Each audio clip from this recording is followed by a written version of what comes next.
dance's endurance brought honor to them and divine favor to their people. But the whites, horrified at this paganism, were also concerned lest the Sundance Lodge become a rallying point, and they hastened to press their own religion on the Indian. Benevolent, hard-working, and well-meaning missionaries were shocked to discover that their wards wore the cross as a symbol of the 4 cardinal points of their own theology, and they were reluctant to abandon it for one locked in a black book they could not read. It is a good book, I am sure. Why does the white man not follow it? If there is only one true religion, why do the Methodists and the Baptists and the Blackcoats all fight each other? I do not want your heaven when I die, and please keep your hell. There'll be no room for Indians. It'll be too full of white bad hearts. Determined to save the Indian by de-Indianizing him, the good people from the East decided to concentrate on the children. Boarding schools were established, safely removed from tribal areas and family influence. Many parents had to be bribed or intimidated to enroll their children. Sometimes the students were simply kidnapped. Complained the father of one homesick scholar. They gave him a white man's name he could not say, and hard moccasins that hurt his feet. And they cut his hair short to shame him. When he could not read the painted speech, he was beaten like a pony, as they do to white boys. My son will have to learn all over again how to be an Indian when he returns to my lodge. But where would the lodge be?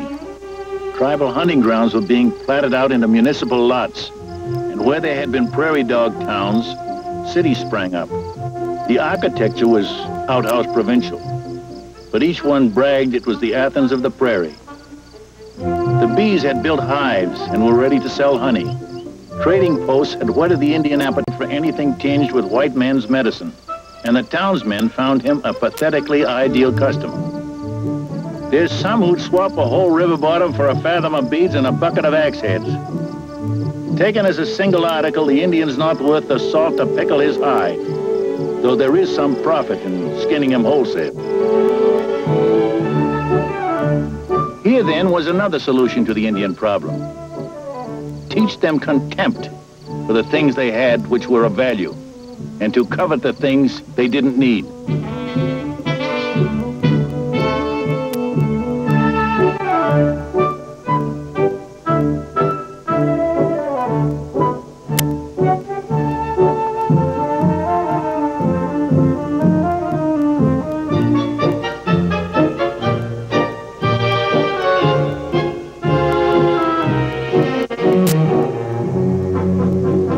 One thing the Wasatchew sold, which the Indian coveted most, was the fire stick.